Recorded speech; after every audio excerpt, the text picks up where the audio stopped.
So आज आहे माझा वीक ऑफ आणि प्लस आज सकाळी सकाळी लवकर AC सर्व्हिसिंगवाला आला होता. सो फटाफट त्याने AC सर्व्हिसिंग केली. तो बोला जास्त काही खराब नाही झालं बिकॉज आम्ही काय एवढं यूज नाही करत, फक्त रात्री करतो. पण खूप जास्त धूळ बसली होती जाळीवर, त्याच्यामुळे ACचा आवाज पण येत होता आणि कूलिंग नव्हतं होत. सो फायनली त्याची AC सर्व्हिसिंग करून झाली होती आणि आम्ही नेहमी यांच्याकडूनच करतो. जर तुम्हाला कॉन्टॅक्ट पाहिजे असेल तर मला DM करा. हे नवी मुंबईत उरण सगळीकडे AC सर्व्हिसिंग करतात.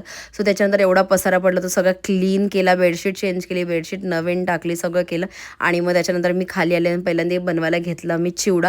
बिकॉज खूप दिवस झाले मी हे मुरमुरे आणून ठेवलं. ते संध्याकाळी अशीच आपल्याला भूक लागते तर दुसरं काही खाण्यापेक्षा म्हटलं भेळ तरी बनवावी, म्हणून मग मी भेळ म्हणजे चिवडा बनवायचं घेतलं. आणि सगळ्यात पहिलं मस्तपैकी मुरमुरे मी भाजून घेतले, जास्त नाही, थोडेसे असे कडक होईपर्यंत.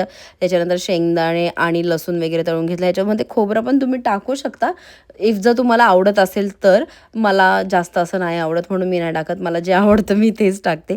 आणि त्याच्यानंतर कोथिंबीर आणि मिरचीसुद्धा तळून घेतली, कढीपत्ता त्याच्यातच टाकले, हळद, मीठ आणि थोडंसं काश्मीरी मिरची पावडर. मी म्हणजे चिवडा मसाला असं काहीच यूज नव्हतं केलं. मला एकदम सिम्पल असे मुरमुरे बनवायचे होते, एकदम म्हणजे असं भडणसारखं, लाईक फक्त पिवळा चिवडा असं बनवायचा होता, सिम्पल, जास्त काहीच नाही. मला साखर बिकर तर नाहीच खायची म्हणून मी नाही टाकत त्याच्यात. आणि त्याच्यानंतर मी थोडंसं चाट वगैरे मसाला टाकला आणि मिक्स केलं आणि त्याच्यानंतर एक पॅक बंद डब्यामध्ये पॅक करून ठेवला. मी पण टेस्ट केला, मस्त झाला होता चिवडा. आणि त्याच्यानंतर जेवायला बसले. जेवायला मी आज बनवली होती शेपूची भाजी आणि प्लस भाकरी आणि आंबा. मला शेपूची भाजी खूप आवडते, जी की प्रतीकला आवडत नाही, बट असो मी बनवली, आता खावंच लागेल.